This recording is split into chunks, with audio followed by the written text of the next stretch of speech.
The black sedan sat there for 3 days, and that was the problem? It wasn't just parked. It was abandoned in a way that felt wrong. It was sitting in the tall, overgrown weeds behind the old shopping center. The paint was shiny, too shiny for a car that had been left in a dusty lot, but the wheels were sunk deep into the dry earth. It looked like a ghost ship parked on a concrete island. People driving by on the busy road didn't notice it at first, but the people working in the small shops nearby noticed. They watched it.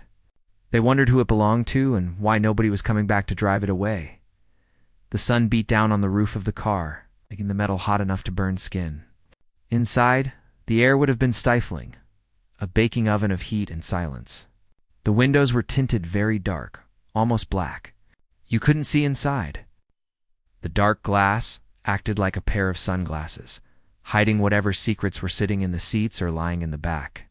From the outside, it looked like a normal expensive car that had simply stopped moving. But the longer it sat there, the more it felt like a sore thumb. The weeds were growing up around the tires, grabbing at the rubber, claiming the car for the earth. By the 3rd day, the manager of the auto parts store had had enough. He was tired of looking at it. He was tired of wondering if it was stolen or if someone had ditched it there to avoid paying a towing fee. He picked up his phone and dialed the local police station. He told them there was a suspicious vehicle. He told them it hadn't moved in days. He said it just didn't feel right. It didn't take long for the radio call to go out. 2 officers in a patrol car caught the call. They were just finishing their coffee break, bored with the slow day, looking for something to do. When they heard the address, they didn't think it was a big deal. In their line of work, an abandoned car usually meant one of 2 things. Either a teenager ran out of gas and walked home, or someone broke down and just left the car there. They expected it to be a nuisance call. They expected to write a ticket, call a tow truck, and move on. They had no idea what they were driving toward. The patrol car turned off the main road and bounced into the gravel lot behind the strip mall. The dust kicked up around the tires as they pulled up behind the black sedan. The silence of the lot was heavy. The only sound was the crunch of gravel under the police boots and the distant hum of traffic on the highway. The officer driving stepped out first, adjusting his belt. His partner followed, scanning the area. It was a quiet place, hidden from the road. A good place to hide something if you wanted to hide it. They walked up to the black car slowly. It looked expensive. A luxury model that cost more than both of their salaries put together. That was strange.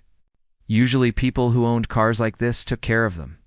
They didn't leave them in the dirt to get ruined by the sun and the birds. The driver's side door was locked tight. The officer cupped his hands around his eyes and pressed his face against the dark window, trying to see inside. The glass was too dark. All he could see was a vague shape. He saw a floor mat, maybe some papers, but it was mostly just shadows. He moved to the back window. Same thing, just darkness.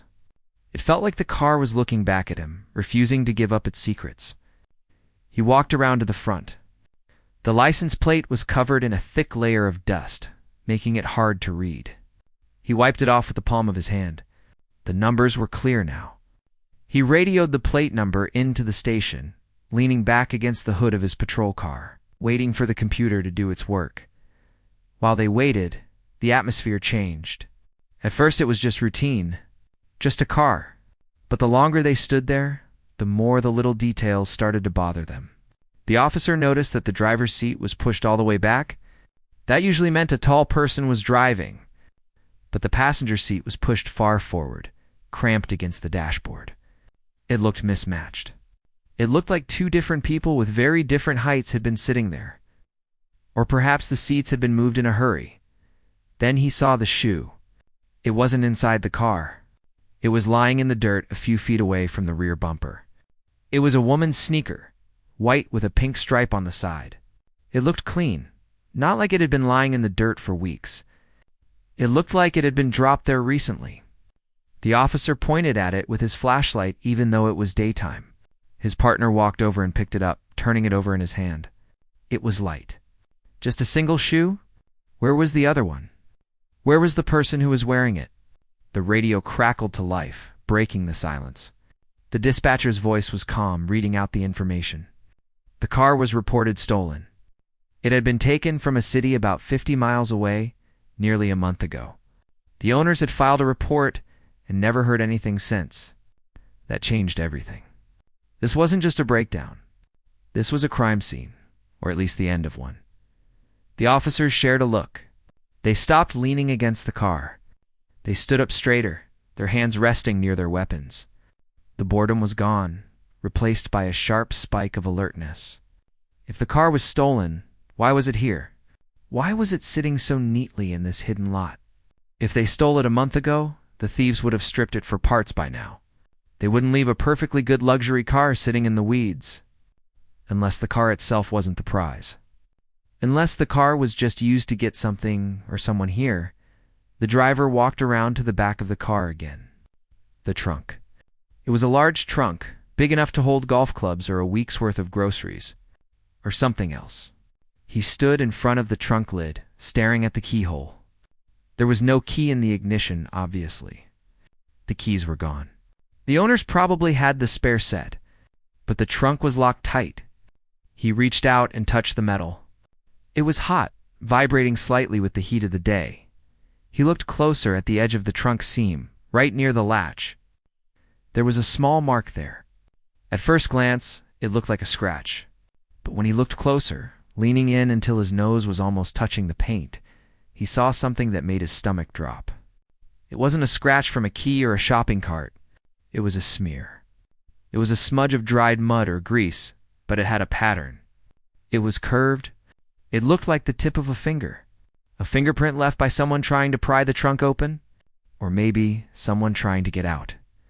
The air in the lot seemed to get 10 degrees colder. The birds stopped chirping. The officer looked at his partner. His partner had seen the look on his face and came over to see what he was staring at. The partner saw the smear. They both looked at the single sneaker lying on the ground near the tire. They looked back at the dark, impenetrable windows of the car. The pieces of the puzzle were floating around in the air, but they didn't form a picture yet. They just formed a feeling. A bad feeling. "We need to open it," the first officer said quietly. He wasn't asking for permission. He was stating a fact. "We don't have probable cause to just pop the lock yet," his partner said, though his voice sounded unsure. He was looking at the car as if it were a wild animal that might wake up. "It's a stolen vehicle," the first officer argued. "Standard procedure is to inventory the vehicle before towing. We have to check for valuables or evidence," was the right excuse, the legal excuse. But it wasn't the real reason. The real reason was the silence. The real reason was the single shoe. The real reason was the heavy, suffocating feeling that they were standing right next to a tragedy that hadn't finished happening yet. The officer called for a tow truck on the radio, putting in the request. He knew it would take at least 30 minutes for the truck to arrive. That gave them 30 minutes to figure out what was going on before the car was dragged away to the impound lot. If there was something inside the trunk and it was taken to the impound lot, it might be hours or days before anyone found it. In this heat, in that enclosed space, hours could be too late. He walked back to his patrol car and popped the trunk. He took out a slim, gym-a-thin strip of metal, used to unlock car doors and a heavy-duty flashlight. He didn't need the flashlight for the sun, but he felt better holding it. It was a tool, a weapon. Something solid in a situation that was getting weirder by the minute. He walked back to the black sedan. His partner stood a few paces back, watching the perimeter, one hand resting on his holster. Turning his head left and right, scanning the strip mall windows. He was making sure they were alone. The parking lot was empty. The stores were quiet. It was just the two of them and the car. The officer with the Slim Jim leaned over the trunk lid. He could smell the faint scent of hot rubber and old exhaust. He felt a bead of sweat run down the side of his face. He told himself he was being paranoid. He told himself the trunk was probably empty. Maybe it was full of stolen tools. Maybe it was full of bags of stolen clothes. He tried to convince himself that the worst thing he would find was a bunch of illegal drugs.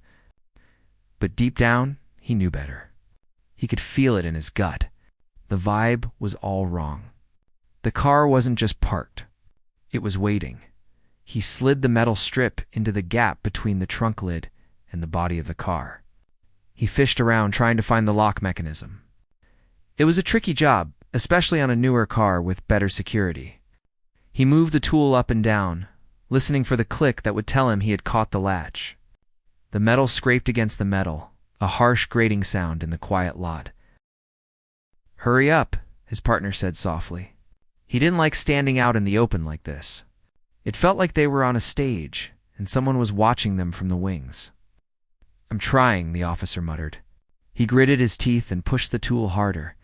He felt it catch on something. He wiggled it. He pushed down. Nothing happened. He tried again. He was sweating heavily now. He wiped his forehead with his sleeve, leaving a streak of grease on his forehead. He took a deep breath and steadied his hand. He found the spot again. He applied pressure clunk. It wasn't a loud sound. It was a dull, heavy thud. The trunk latch had released. The lid popped up just half an inch. The seal of the rubber weather stripping broke with a soft hiss, like a breath being let out. The officer froze. He didn't pull the trunk open yet. He just looked at that half-inch gap. A dark crack line in the bright sunlight. He looked at his partner. They both stood there, staring at that tiny opening. The smell drifted out of the trunk before the air did. It wasn't the smell of old clothes or spare tires. It was a sweet, sickly smell mixed with something metallic. It was the smell of old sweat and something else. Something that shouldn't be there. The officer reached out with a trembling hand. He didn't know why he was shaking. He had opened hundreds of trunks before. But this time, his heart was hammering against his ribs, like a trapped bird. He grabbed the edge of the trunk lid. The metal was searing hot. He took one last breath of the fresh outside air. Then, he lifted the lid. The trunk lid went up, but it didn't go all the way. The hydraulic struts were weak, or maybe broken, so the lid only rose about a foot before it stopped with a groan. It left a shadowy gap, blocking the view from where the officer stood. They had to lean in close, practically putting their heads inside the opening. To see what was hiding in the deep, dark well of the trunk space, the smell that rolled out was thick and heavy. It hit them like a physical wave. It wasn't just the smell of old car or stale air. It was the smell of fear.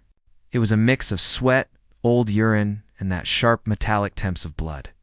It was the kind of smell that makes your stomach turn over and makes you want to step back and breathe fresh air. But curiosity glued their feet to the gravel. The officer with the flashlight clicked it on. The bright beam cut through the dusty gloom inside the trunk. The light hit the spare tire compartment first. It was empty. The felt lining on the bottom of the trunk was stained. There were dark patches on the fabric. At first, the officer thought it was just spilled oil or grease from tools. But the smell told him otherwise. He moved the light to the side. That's when he saw them. They were scattered on the left side of the trunk. A woman's sandal. A cheap hair tie. A crumpled up fast food wrapper. And then his heart skipped a beat. A set of car keys. The keys were sitting right there on the carpet. They were the keys to the car. That explained why the doors were locked and why the car had just been sitting there. Whoever had put the keys in the trunk didn't want anyone to move it. They wanted the car to stay exactly where it was, sealed up tight. The officer reached in with a gloved hand and picked up the keys. They felt cold and greasy. He held them up to the light. There was a small house key on the ring and a bright pink keychain. It looked too innocent. It looked like something a happy person would carry, not something that belonged in a stolen car abandoned in a weed patch. "I've got the keys," he said, his voice sounding weirdly loud in the quiet lot. His partner didn't answer. He was busy looking at the side of the trunk wall. "Look at this," he said, pointing his finger. The light followed his gaze. Scratched into the plastic lining of the trunk interior were marks. They were deep, frantic scratches. It looked like someone had tried to claw their way out. There were dozens of them. Some were deep enough to show the white plastic underneath the gray coloring. Others were just surface scuffs. But seeing them all together sent a chill down the officer's spine. Someone had been trapped in here. Someone had been awake, and they had been terrified, and they had tried to dig their way out with their fingernails. The officer holstered his weapon. He didn't feel like he needed it to fight a criminal anymore. He felt like he needed to use his hands to help someone. He grabbed the trunk lid and pushed it up as hard as he could. The weak struts groaned, but held it in place. He shined the light deeper into the corners. The trunk was big, but the space behind the wheel wells was narrow. It was the kind of space where a person could curl up, but they couldn't sit up. They couldn't stretch their legs. He swept the light to the right side. It was empty. He swept it back to the left. Nothing. He frowned. He leaned in further, his chest pressing against the hot metal bumper. The smell was overwhelming now. It made his eyes water. He looked under the flap that covered the tools. Nothing. He looked behind the carpet. Nothing. The trunk was empty. The scratches were there. The smell was there. The shoe was outside. The keys were inside. But there was no person. "I don't understand," the officer whispered to himself. He felt confused. He had been so sure. The feeling had been so strong. The way the car was sitting, the hidden location, the scratch marks, it all pointed to someone being locked inside. But the trunk was just a dirty, empty box. Maybe they got out. The partner suggested, but he didn't sound convinced. Maybe someone came back, opened it, and let them out? But why leave the keys? The officer asked. He turned the keys over in his hand. And why leave the shoe? And if they let the person out, why drive the car all the way back here and park it? It doesn't make sense. They stood there for a minute, staring into the empty trunk. It felt like a letdown, but also like a mystery that was getting deeper. The silence of the lot was back, but it felt heavier now. The officer looked at the scratch marks again. He traced the path of one long line with his eyes. It went from the latch area down to the floor. It was a desperate mark. It was a mark made by someone who was running out of air. He couldn't shake the feeling that the story wasn't over. Then the wind picked up. It blew through the lot, rattling the dry weeds and shaking the nearby power lines. A loose plastic bag tumbled across the gravel, hitting the side of the police car with a soft thud. Both officers turned their heads at the sound. It was just a bag.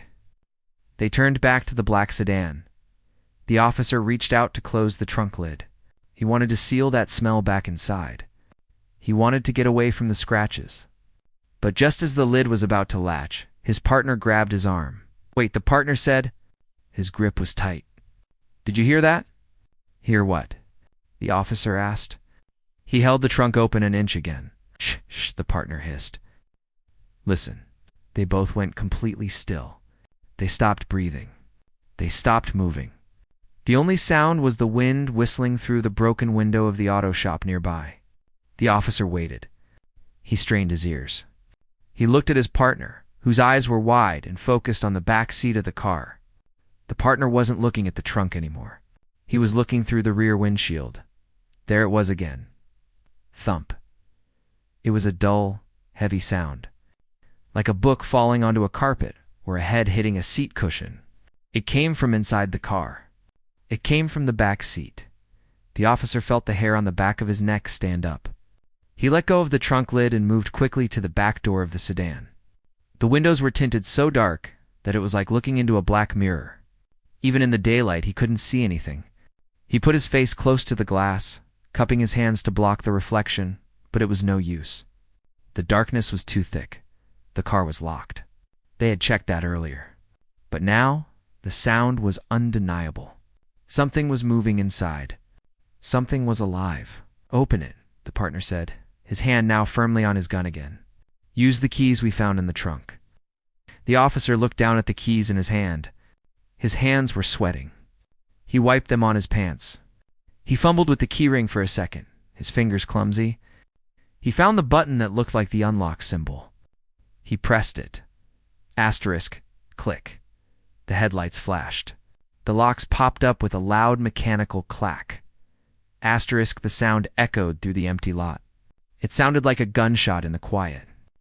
The officer stood frozen for a second, waiting for a reaction. Would the back door fly open? Would someone start screaming? Nothing happened. The car just sat there. He reached for the rear door handle. His heart was pounding so hard he could feel it in his throat. He pulled the handle. The door swung open. The smell that came out of the back seat was even worse than the trunk. It was concentrated. It was the smell of a person who had been stuck in a small, hot box for a long time. The officer shined his flashlight into the back seat. The beam hit the leather upholstery. It was stained with dark patches. There was a blanket thrown over the hump in the middle. It looked like someone was sleeping under it. The blanket was moving. Just a little. A slow rise and fall. But it wasn't a normal rise and fall. It was jerky. It was the movement of someone struggling to breathe. The officer reached out slowly. He grabbed the corner of the blanket. "Police," he said, his voice loud and commanding. "Show me your hands." He didn't know if he was talking to a victim or a criminal. He didn't know if he was about to find a drunk guy sleeping it off or a body dumped by the side of the road. He took a deep breath, ignoring the smell, and pulled the blanket back. He jumped back, dropping the flashlight. It clattered onto the pavement, the light spinning wildly and illuminating the weeds.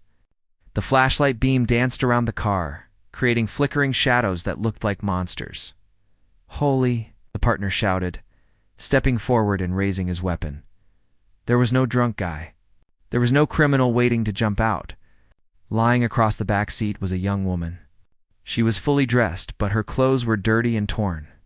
Her hands were tied behind her back with thick, white plastic zip ties. Her ankles were bound together. Her mouth was covered with silver duct tape.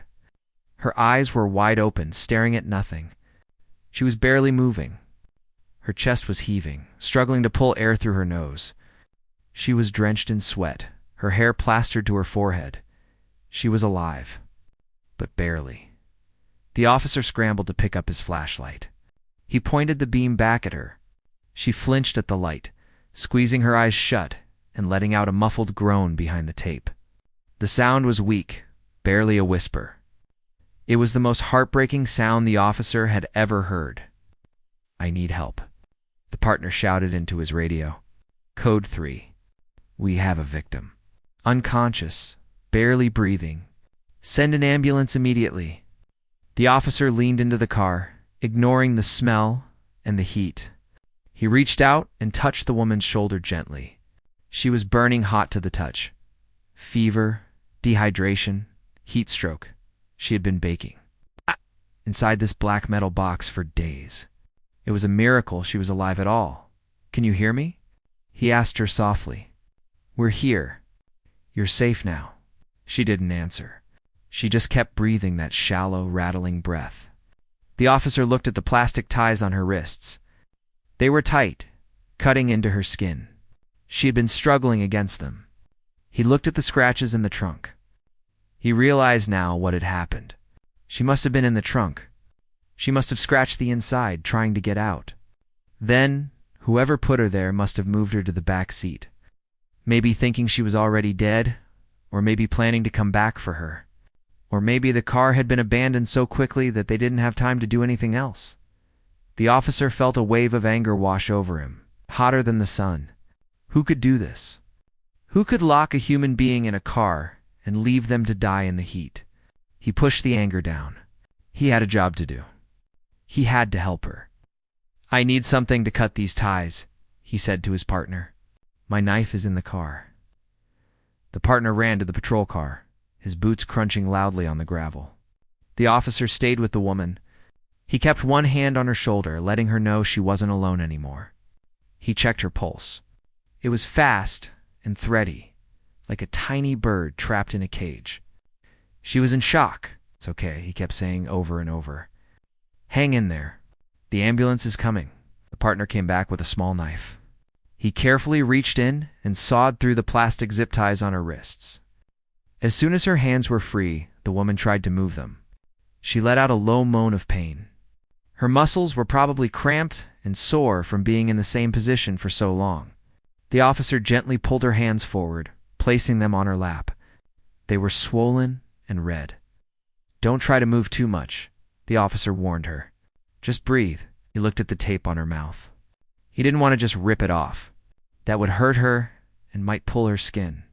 He found the edge of the tape and slowly peeled it back. The woman gasped as the tape came off, sucking in a huge, desperate breath of air. She started coughing, a dry, hacking cough that shook her whole body. The officer supported her head, keeping her airway clear. "Water," she croaked. Her voice was gone, raspy and faint. It was barely a sound at all. "In a minute," the officer said. "We have to wait for the medics. They'll give you water properly." She looked at him. Her eyes were unfocused, wandering around the car and the sky. She looked confused, like she didn't know where she was, or if this was real. Tears started to mix with the sweat on her face. "Am I dead?" she whispered. The shock of the question hit the officer hard. He looked at her pale face, her sunken eyes, and the way she was lying in the filth of the back seat. He understood why she would ask that. Being locked in the dark heat and silence for days would feel like dying. It would feel like being buried alive.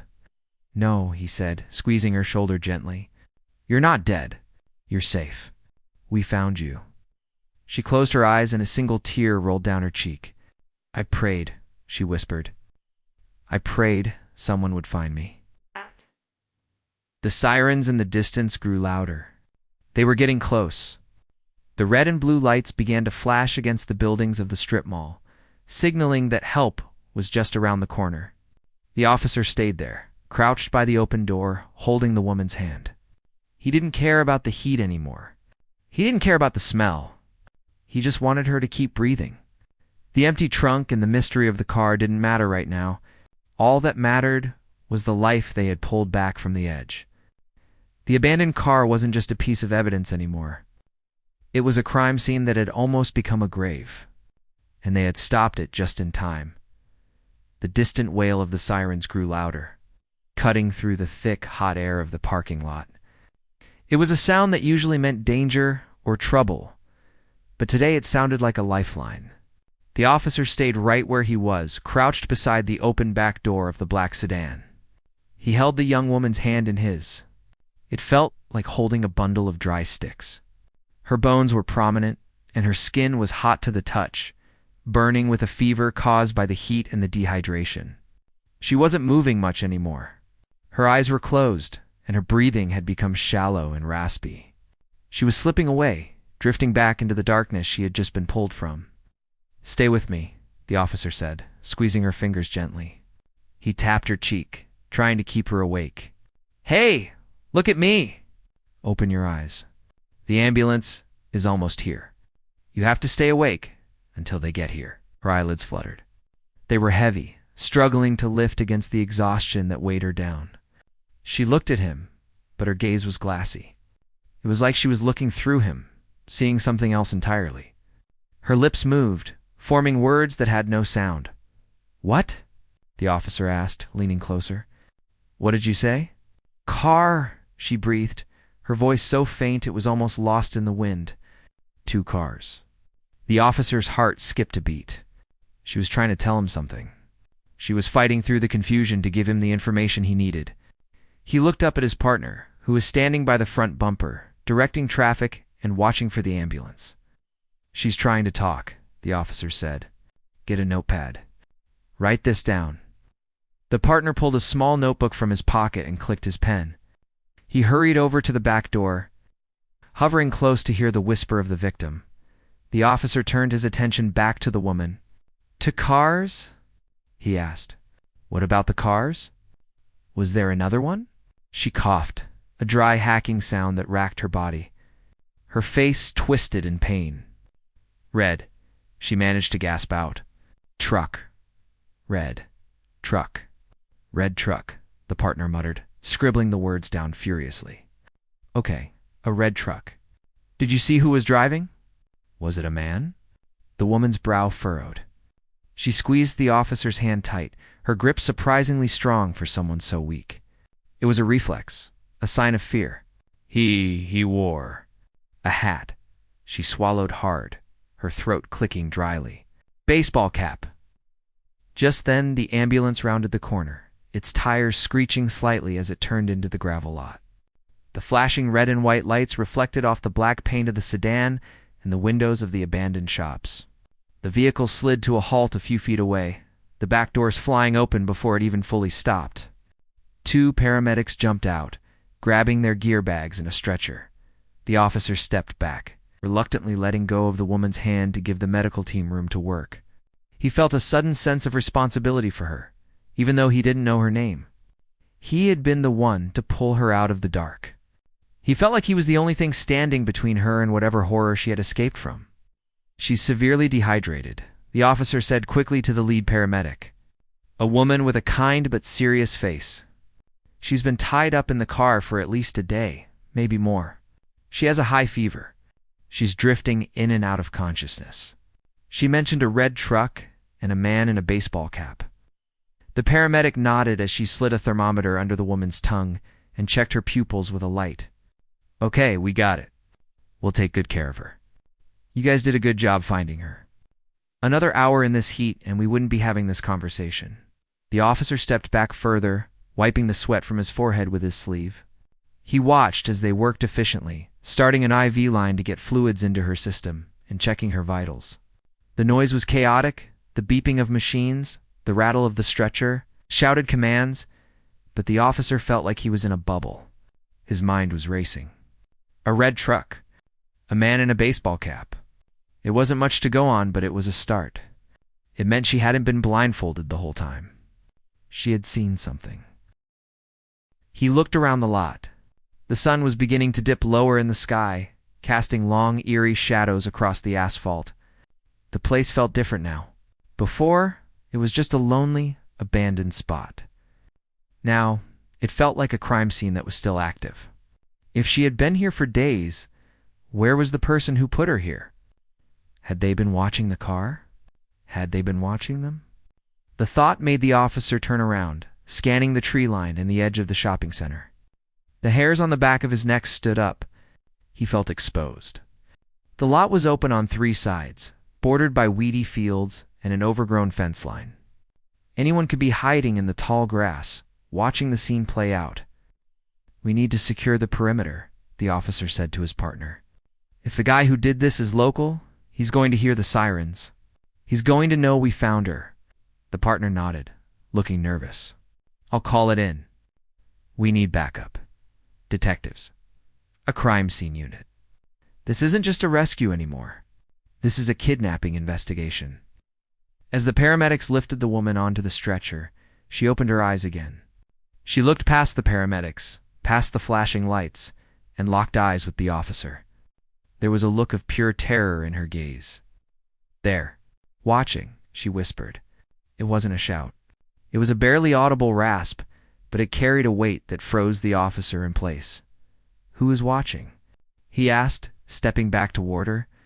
But the paramedics were already loading her into the back of the ambulance. They closed the doors, shutting her away from the scene. The officer stood there for a second, looking at the ambulance doors. "They're watching." The words echoed in his head. Was she talking about the man in the red truck? Or was it the delirium of the heat talking? He turned back to the black sedan. The back door was still open. The smell was still wafting out, a sickly mixture of human waste and fear. He walked over to the car and looked inside again. Now that the urgency of the rescue was over, he had to look at it as evidence.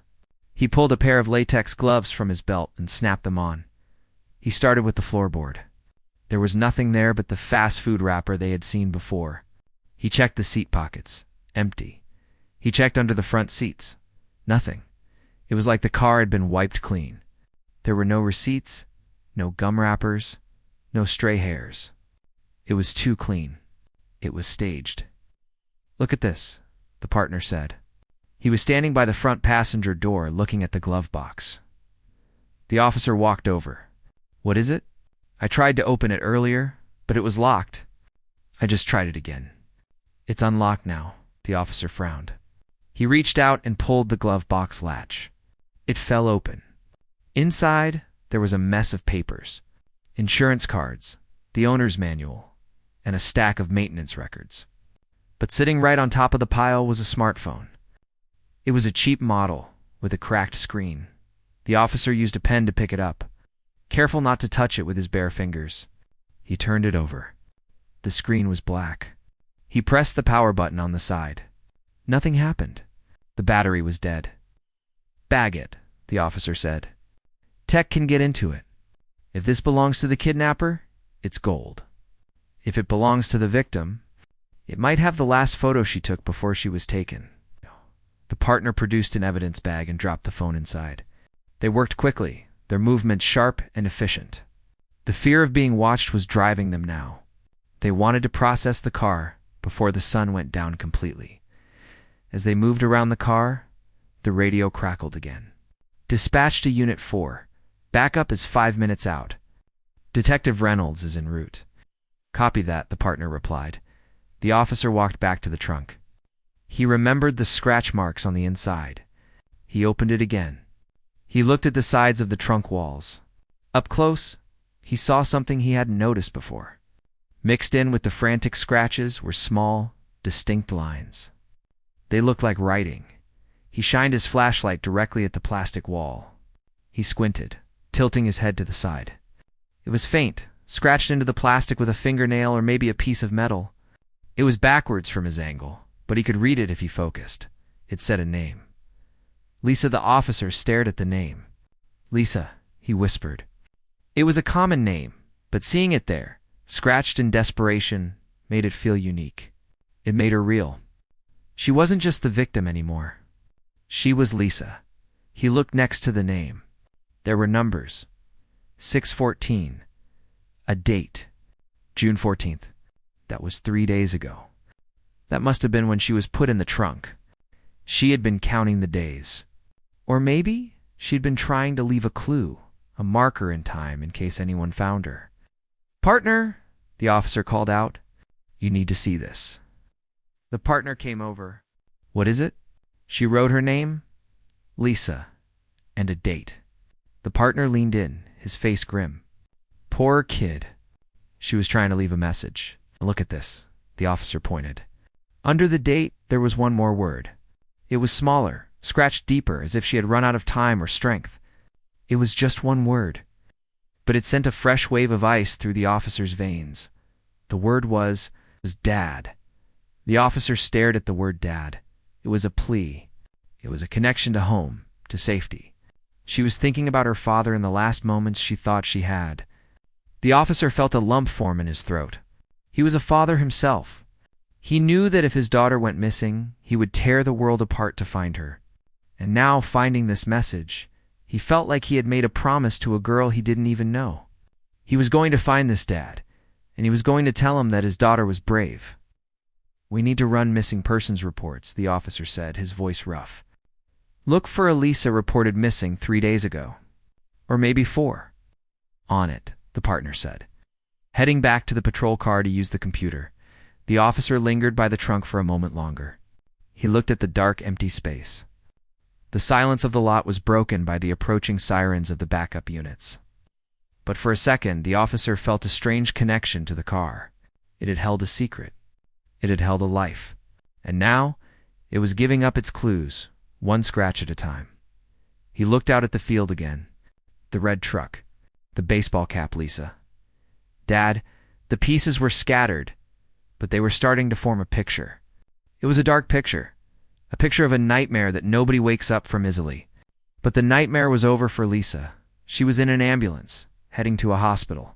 She was going to drink water and sleep in a cool bed. She was going to see her dad. The officer closed the trunk lid gently. He didn't slam it. It felt disrespectful to the struggle she had gone through inside. He patted the roof of the car once, a silent gesture of respect for her survival. Then turned his back on the black sedan and walked toward the road to meet the incoming detectives. The real work was just beginning.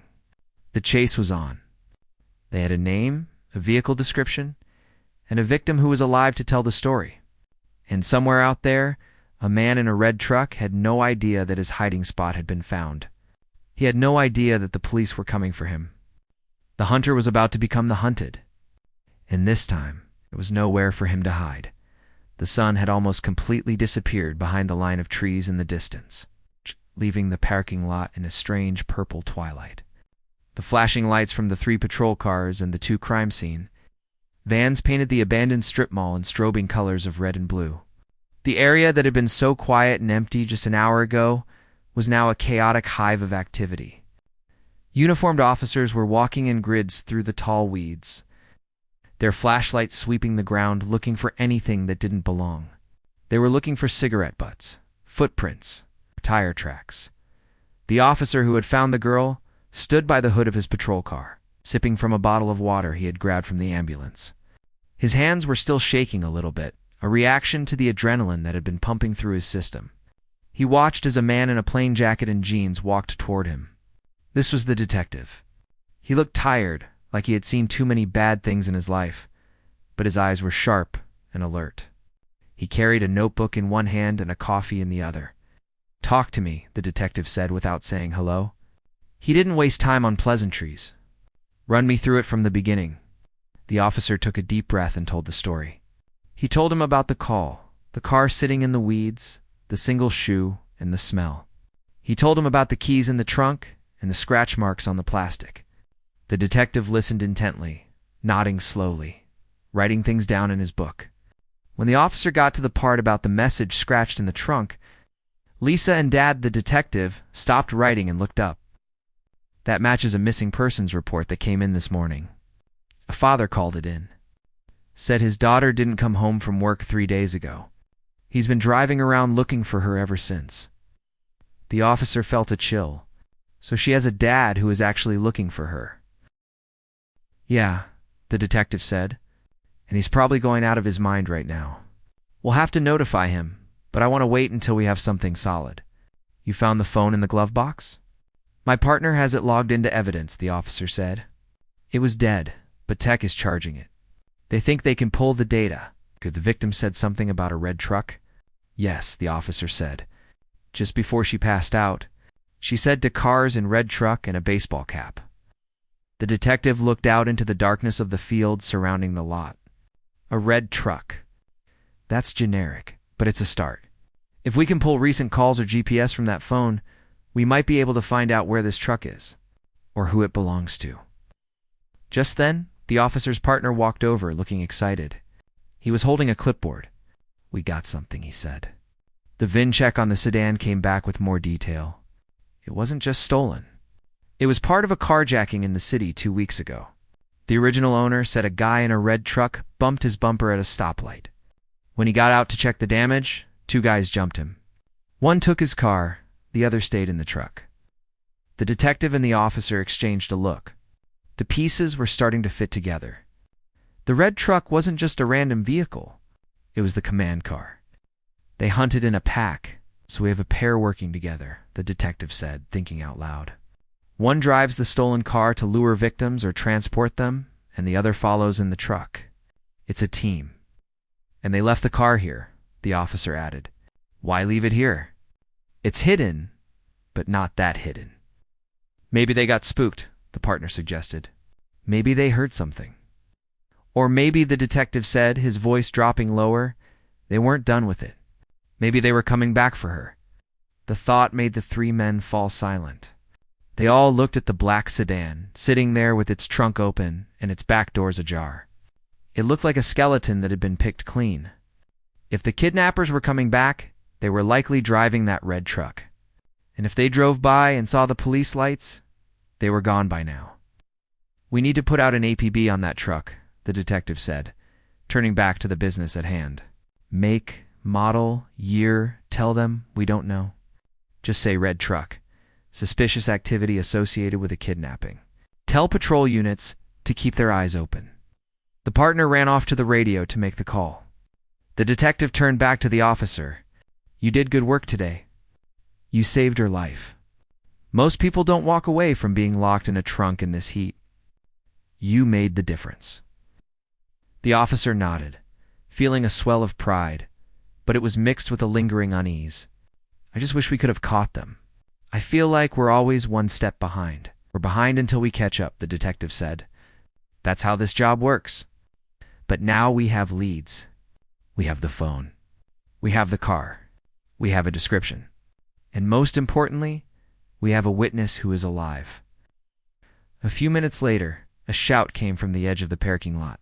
One of the uniform officers was waving his flashlight near the entrance to the lot. Detective, you need to see this. The detective and the officer jogged over to the spot.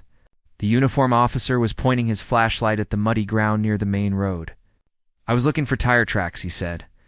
"Most of the ground is too dry and hard, but right here, where the water drains from the alley, it's still soft." He moved the light. There, clear as day in the mud, was a tire tread. It was deep and distinct. It wasn't a standard car tire. It was thick and aggressive. "Truck tire," the detective said, squatting down. "Can you get a cast?" "Already called the crime scene guys over," the officer said. "They're bringing plaster." The detective stood up and looked at the direction of the tracks. They came in from the road, stopped near the spot where the sedan was parked, and then turned around and went back out. "They parked here," he said. "They backed the sedan in, probably to transfer her from the truck to the car, or vice versa. Then they left." "Wait," the officer said, shining his light further down the road. "Look at the tracks leaving. They're deeper, heavily loaded." "Maybe they had something else in the truck," the detective suggested. "Or maybe," the officer said, thinking about the girl's story, "they had someone else." The idea hung in the air, heavy and terrifying. If there was a team kidnapping people, and they were using multiple vehicles, who was to say Lisa was their only victim? The officer thought about the scratches in the trunk. "Dad, she thought she was going to die. She was leaving a goodbye message." "Need to widen the search," the detective said, his voice hard. "Check local missing persons for the last month. Look for patterns. If there is a team, they didn't just start yesterday. We need to find every missing person in the tri-state area who disappeared near a red truck." The officer's radio crackled again. It was the station dispatcher. "All units, be advised. We just received a call from a citizen reporting a suspicious vehicle parked behind an abandoned warehouse on Industrial Drive. Caller reports a red truck parked in the shadows. Engine running? No movement seen." The detective grabbed the officer's shoulder. "Industrial Drive. That's only 5 miles from here." "It fits," the officer said, his heart rate kicking up again.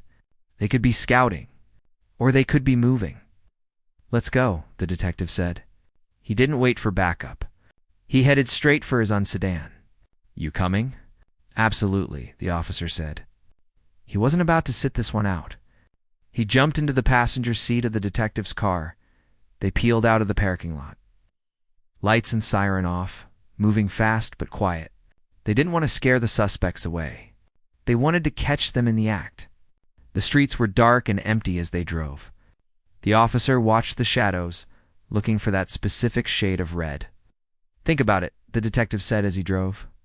"If they left Lisa there, and they're still in the area, it means they aren't done. Why did they leave her?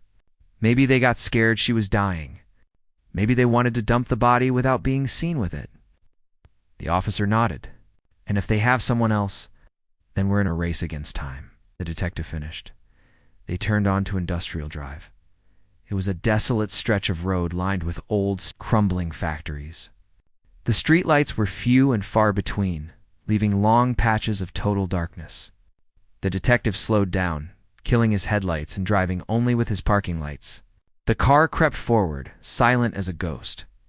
"There," the officer whispered, pointing about 100 yards ahead. Parked in the mouth of an alleyway between 2 brick buildings was a dark shape. Even in the low light, the color was unmistakable. It was a red pickup truck. It was idling, the exhaust puffing slightly in the cool air. The cab was dark, but they could see the silhouette of a head in the driver's seat. The detective pulled over to the curb, shielding his car behind a delivery van. "Call for backup," he whispered. "Tell them to stage 2 blocks out." No sirens. The officer grabbed the radio, his fingers steady now. The fear was gone, replaced by a cold focus. This was it. This was the moment they had been working toward all day. The red truck. The man in the baseball cap. It was all right there in front of them. As they waited for the others to arrive, the officer kept his eyes glued to the truck. It was just sitting there, engine purring, waiting in the dark. He thought about Lisa in the hospital, getting fluids. He thought about the word Dad scratched in the trunk. He tightened his grip on the door handle. They weren't going to get away. Not tonight. The hunter was in the shadows, and this time, He was the one doing the watching. Asterisk, the air in the unmarked sedan was thick with tension. The only sound was the faint ticking of the cooling engine and the heavy breathing of the two men inside. They were parked in the shadows of an old delivery van, watching the red pickup truck idle in the mouth of the alley about 100 yards away. The detective held his radio in his hand, his thumb hovering over the button, but he didn't press it yet. He didn't want to make a sound. He didn't want to spook the person sitting in the driver's seat of that truck. Officer, sitting in the passenger seat, felt his heart hammering against his ribs like a trapped bird. It was a rhythm he hadn't felt since his first days on the force. This was different from writing tickets or breaking up bar fights. This was the moment before the storm. He kept his eyes locked on the red truck. It looked innocent enough, just a vehicle parked in the dark, but to him, it looked like a monster waiting to strike. Asterisk, backup is staging. The detective whispered, his voice barely audible. They are 2 blocks out. We wait for the signal. Officer nodded slowly. He adjusted his grip on his service weapon. He checked the safety for the 3rd time. It was on. He took a deep breath, trying to steady his hands. He thought about the girl, Lisa. He thought about the scratches in the trunk and the fear in her voice when she whispered, "They're watching." He knew they couldn't just sit here forever. Every second that truck sat there, the driver was getting restless. Or worse, he was getting ready to leave. Suddenly, the driver's side door of the red truck opened. A figure stepped out. It was too dark to see the face clearly, but the outline was enough. It was a man, tall and heavy-set.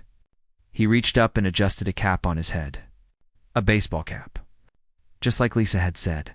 "He's moving," Officer whispered. The man walked to the back of the truck. He fumbled with the tailgate, lowering it with a metallic clang. He then reached into the bed of the truck and grabbed something. It looked like a large, heavy duffel bag. He slung it over his shoulder. The weight of it made him stagger slightly. "We can't let him move that bag," the detective said, his voice tight. "If there's another victim in there," he didn't finish the sentence. He didn't have to. They both knew what was at stake. The detective grabbed the door handle. "We go on my mark. I approach from the driver's side. You take the passenger side." "Eyes open," copy officer said. The detective pushed his door open slowly, trying to keep the hinges from squeaking. He slipped out into the night. Officer followed suit, moving as quietly as he could. The gravel under their boots crunched softly, but the noise of the city traffic in the distance covered it up. They moved like shadows, hugging the brick walls of the buildings, closing the distance between them and the red truck. The man by the truck didn't see them. He was busy. He pulled a pair of work gloves from his pocket and snapped them onto his hands. Then he grabbed the zipper of the heavy duffel bag. He yanked it down. The detective stopped. He raised his weapon, aiming it at the center of the man's chest. "Police!" he shouted, his voice echoing loudly in the alley. "Drop the bag." Hands in the air. The effect was instant. The man jumped, his whole body convulsing in shock. He dropped the duffel bag to the ground with a heavy thud. He spun around, his eyes wide with panic. For a split second, he looked at the detective. Then, he looked at officer coming from the other side. He realized he was trapped. "Don't do it," officer yelled, stepping forward. The man's hand was twitching toward his waistband, toward a pocket where a knife or a gun might be hiding. The man froze. He saw the black muzzle of the gun pointed directly at him. The anger drained out of his face, replaced by a cold, hard fear. He slowly raised his hands, palms open, on the ground. The detective commanded, "Get on your knees. Now." The man dropped to his knees, the gravel crunching under him.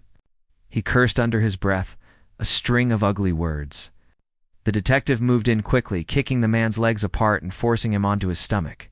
He holstered his weapon with one hand and pulled out his handcuffs with the other. In one smooth motion, he snapped the cuffs onto the man's wrists. "You're under arrest," the detective said, his breath coming in short gasps. He pressed the man's face into the dirt. "Do not move." Officer ran over, his gun still drawn, covering the detective. He looked down at the man. It was over. They had him. But then, officer's eyes drifted to the duffel bag lying on the ground. The zipper was open. He walked over to it, the blood pounding in his ears. He had to know. He used his foot to gently pull the bag open wider. He shined his flashlight inside. It wasn't a person. It was tools. Crowbars, bolt cutters, rolls of duct tape, and several coils of thick rope. There were also a few wallets and jewelry boxes scattered among the tools. It was a kit. A kit for stealing. A kit for hurting. Officer let out a breath he felt like he'd been holding for days. There was no body in the bag, but the sight of the rope and the tape made his stomach turn. He knew exactly what this man used these things for. "We got him," Officer said, looking back at the detective. "He's the one."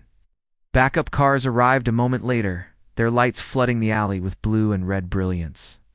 Other officers swarmed the scene, pulling the suspect to his feet and dragging him toward a patrol car. He looked small now, defeated. He wasn't a monster anymore. He was just a criminal in a baseball cap, heading to where he belonged. The detective walked over to Officer and wiped the sweat from his forehead. "Good work," he said. "We did it." Officer nodded, but he didn't feel like celebrating yet. He looked at the red truck. It was still running. The bed was empty. The detective walked over and looked inside the cab. He froze. "What is it?" Officer asked. "Get a forensic team over here," the detective said, his voice grim. "There's blood on the seat. And there's a phone in the cup holder. A burner phone." Officer looked at the detective, then back at the tools on the ground. "We got the guy," Officer said. "Lisa is safe. That's the main thing." "It is," the detective agreed. "But look at the setup. The tools, the rope. This wasn't just a one-time thing. This guy's been doing this for a while. We're going to have to go through every case file from the last year. We're going to have to find out who else he hurt." They stood there for a moment, watching as the tow truck hooked up the red pickup. The sirens were silent now, but the neighborhood was awake. People were looking out their windows, wondering what the noise was about. They didn't know that the monster that had been hiding in their streets was finally gone. A few hours later, the sun began to peek over the horizon. It was a pale, watery sunrise, but it promised a new day. The paperwork was done, the suspect was booked, and the evidence was logged.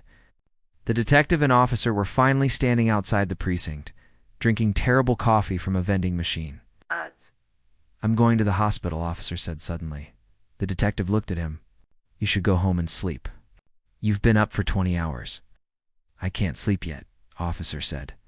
"I need to see her. I need to see Lisa. I need to tell her she's safe. I need to tell her. I need to tell her we got him." The detective smiled. It was a tired smile, but it was genuine. "Go ahead. I think she'd like that. And tell her. Tell her Dad is on his way. We contacted him while you were processing the scene. He's driving through the night to get here." Officer felt a warmth spread through his chest that had nothing to do with the coffee. He got back into his car and drove to the hospital. The streets were quiet now. The city was waking up, but the danger had passed. He thought about the scratches in the trunk, the word Dad, and the fear in the girl's eyes. He knew that the healing would take a long time. He knew that Lisa would have nightmares about the dark and the heat. He knew that the image of the red truck would haunt her. But he also knew that she was alive. She had fought and she had won. He walked into the hospital room. It was quiet, filled with the soft beeping of monitors. Lisa was asleep in the bed. She looked small under the sheets. Her face was clean. She was hooked up to an IV. The color was coming back to her cheeks. Officer stood in the doorway for a minute, just watching her breathe. He didn't wake her up. He didn't need to. He just wanted to see for himself that she was okay. He placed his police hat on the chair, by the bed a silent sign that he was there, that he was watching over her, and that the bad guys were in jail. He walked out of the room and found the father running down the hallway. He looked disheveled, wearing old clothes and driving shoes. He looked like he hadn't slept in days. "Officer?" the man asked, out of breath. They told me you found her." Officer nodded. "She's in there," he said, pointing to the door. "She's sleeping. She's going to be okay." The father let out a sob that sounded like a laugh. He grabbed Officer's hand and shook it, his grip crushing Officer's fingers. "Thank you," he whispered. "Thank you for bringing her home." Officer smiled. "I didn't bring her home, sir," he said. "She survived. She's the one who fought to stay alive." As the father rushed into the room to be with his daughter, Officer walked back down the hallway. He stepped out of the hospital and into the morning light. The sun was bright now, burning away the last of the shadows. The black sedan was impounded. The red truck was in the police lot. The man in the baseball cap was in a cell. The story was over. The streets were safe again, at least for today. And as Officer got into his car to finally drive home, he knew that he would never look at an abandoned car the same way again. He would always wonder who was inside, waiting to be found.